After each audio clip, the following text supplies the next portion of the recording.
Hello folks, welcome to my YouTube channel. Would you like to join me today in cooking some country fried ribs?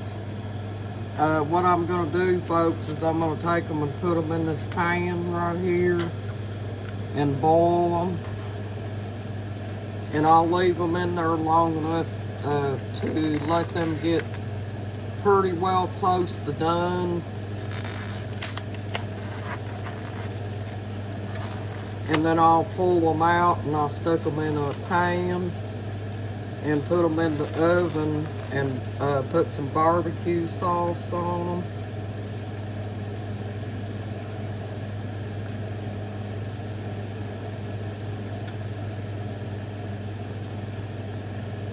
But see, folks, these are great big ribs. Look at them. You could, if you think they're too big, folks, you can always cut them when they're done to the size you want them. But I'm sticking them in this pan right now and letting them pre-boil.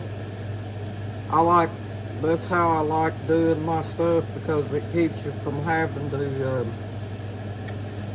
put meat tenderizer on it. I don't really like meat tenderizer, folks. So I just do it the natural way and pre-boil them.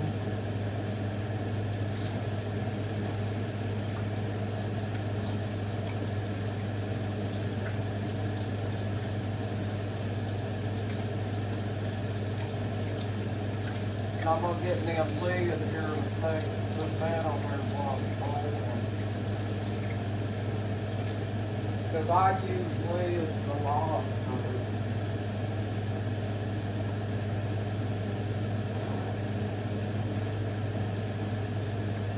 When I get something like that cooking, I like to put a lid on it.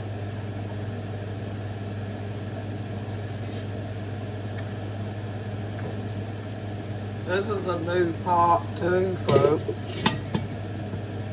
Put it like that. And here's the barbecue sauce I'll be putting on it. I just picked it up at Kroger. You know, it says Kroger up here. It's honey barbecue. I love the taste of honey barbecue.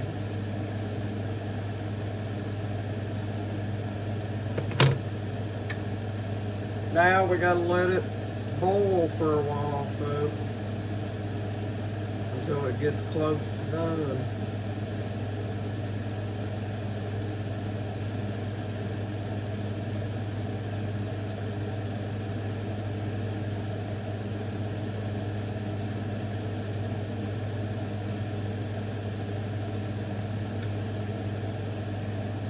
But yeah, what I was doing a while ago, folks, is I fixed me a cup of that herbal tea. It's called lemon honey drop. See, and I put me some of that, some honey in it, and some ginger. I have some ginger up in my cabinet. I just took the butter knife and stuck my butter knife down in there and got me a little tad bit of that ginger and stuck it in my tea.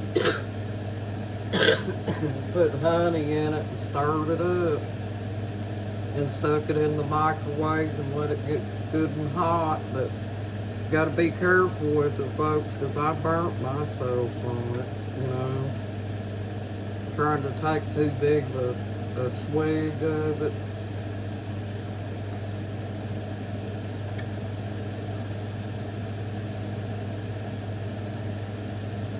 But that's what I've been doing, folks, for my cold, is I've been drinking that herbal tea. I just put ginger in it for the first time today, folks, but I've been drinking this herbal tea, and then the doctors gave me that cough syrup, and that's how I've been treating my cold, folks. They won't hardly give you nothing for this cold. my doctor said that she didn't want to give me nothing for the cold because colds have to run their course, you know, and let your body build up its immune system to certain things. But now Bobby, with his heart trouble and things like that, I don't know how they would do him. They would give him something else. I don't know. Because he's a diabetic and also he has heart trouble and stuff. So a cold is probably a little bit harder on him too.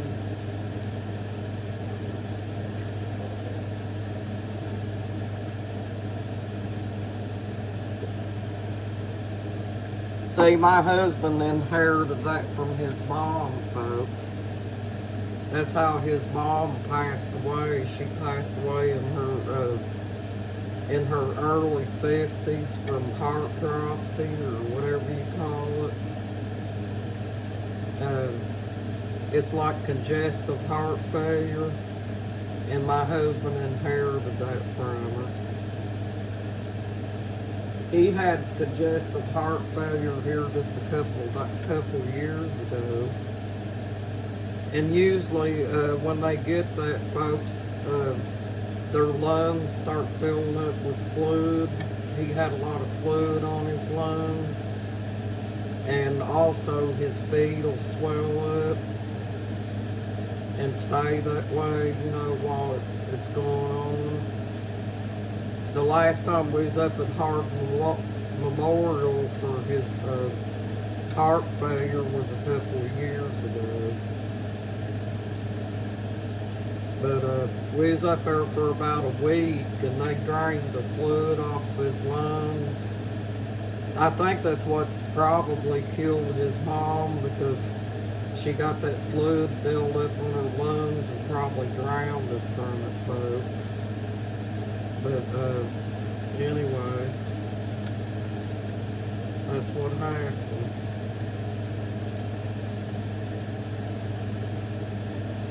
So my husband really didn't get to know his mom or his sister either because of that.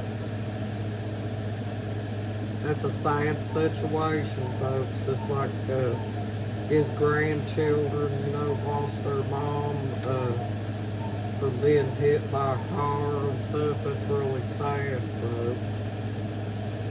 You know, because, you know, your mom is supposed to be a very important part of your life, you know, because she's the one that teaches you your different things that you need to know.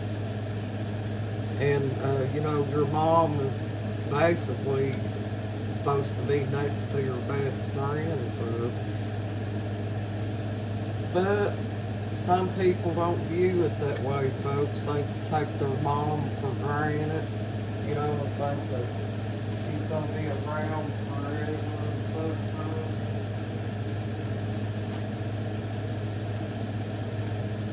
But she's not going to be around forever, folks. You have to enjoy your mom as much as you can, you know. Because that's like me and my sister's mom, you know, she's gone now.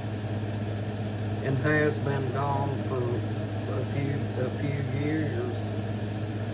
You know.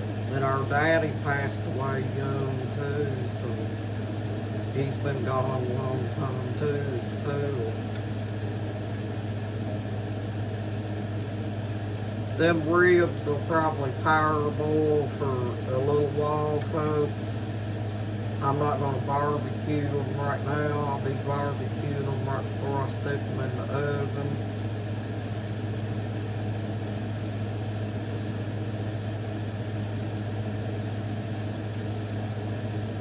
But when you pre-boil them like that, folks, it's supposed to make the meat a lot more tender.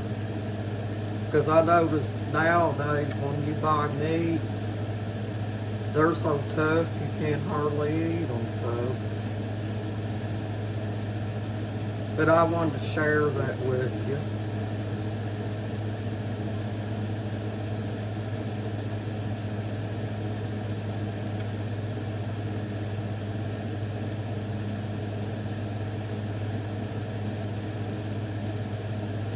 I've been aiming to fix some ribs, but my husband fixed that oyster stew, you know, for New Year's and stuff.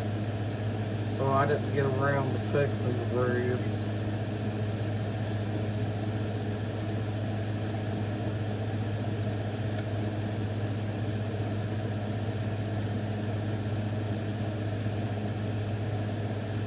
I'm still drinking that herb tea, folks, with that ginger in it. You can't really taste the ginger. You don't put enough in it where you can taste it. You just put enough in it to get the benefit from it.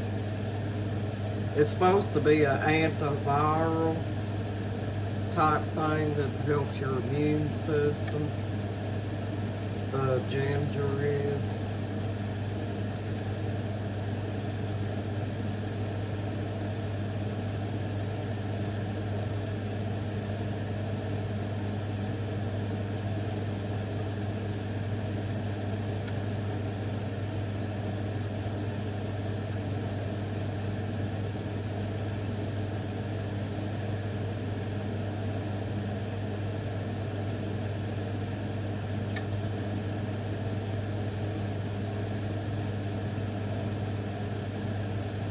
But they're going to be good, folks. I like ribs. We haven't had them for a while.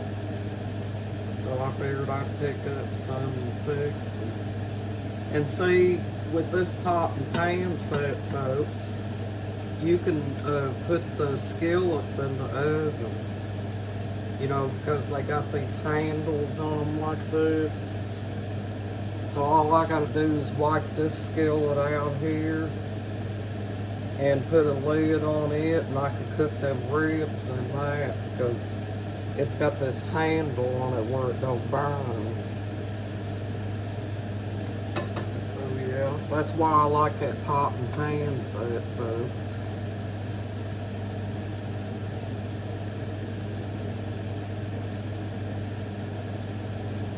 I'll be cooking the ribs in that.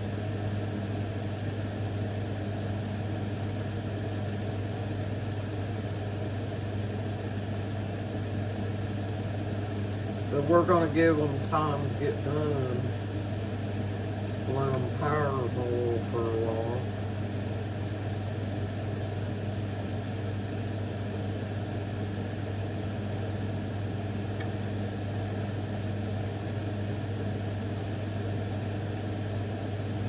That's what they do in the country, folks. They don't use meat tenderizer in the country. You just put it in a pan and boil it first. You can even do fried chicken like that. You just boil it for about maybe 20-30 minutes, and then you take it and stick it in the oven after it gets done. And chicken, if you're going to fry it, you probably just let it boil for maybe 25 to 30 minutes on it, and then pull it out and stick it in your whatever batter you use and fry it. It just makes it a lot easier because you know how you have to let the chicken cook to make sure it's done. Well, the power boiling just speeds up the process and makes sure that your meat gets done, folks. And also, it's supposed to help with tenderizing the meat.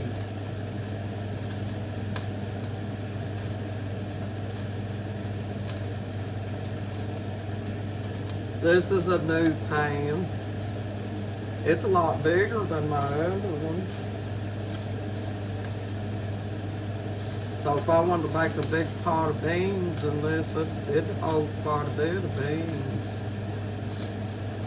And another secret that I have, folks, in making beans is I use Lipton onion soup mix.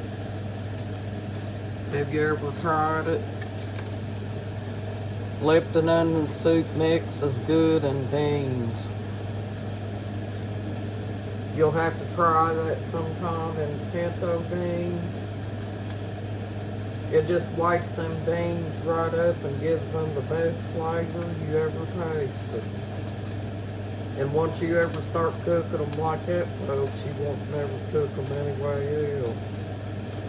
Now, I can't do them because my husband, I tried that before, and he doesn't like onions or anything like that, so I can't cook put lifted onion soup mix in the beans because he won't eat them that way, folks.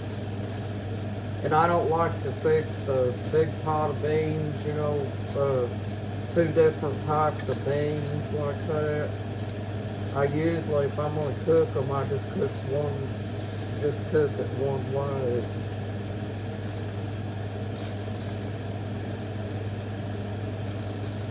But it's getting ready to start boiling, folks.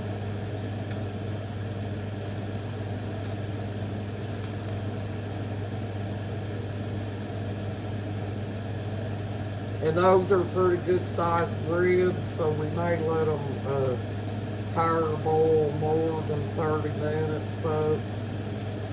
They just stuck them in a pack in a big long thing. They didn't even cut them down the middle. So if once you get them out of there, you just after they're done pre-boiling, you just take them out of there and cut them the way you want them and stick them in the oven. Put your barbecue sauce on.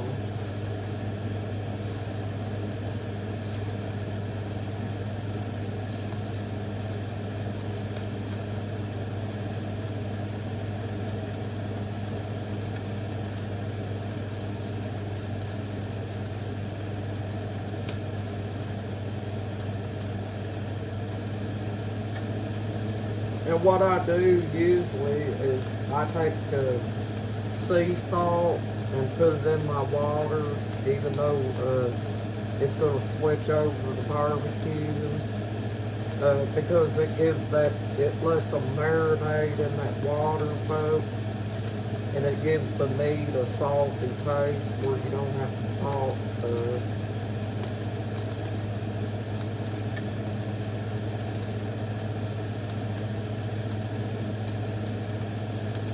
I've known people to take pork ribs like that and just cook them in water and cut you up some potatoes, you know, peel your potatoes and, you know, peel your potatoes and then cut your potatoes up and quarter them and stick them in there and let them boil with your ribs, and they just eat them like that, folks.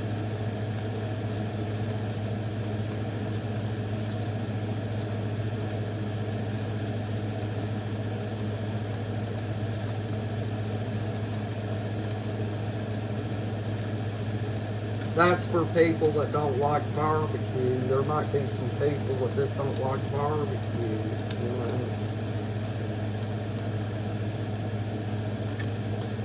But that pork seasons those potatoes, and it makes them really good that way, folks. Because you know, when you're boiling meat like that, you're getting like a broth on your meat, and it's giving it like the water like a flavor. So it's going to put that flavor in the potatoes too.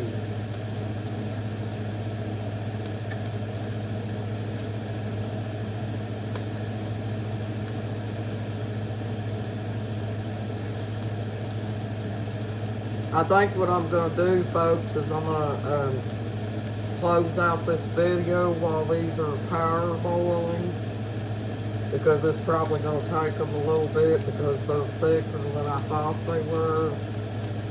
And what we'll probably do is we'll probably come back in here on another video after this, and we'll take the ribs out of the pan when they're done and cut them and put them in the whatever I'm going to cook them in the oven, and then we'll put the barbecue sauce on them.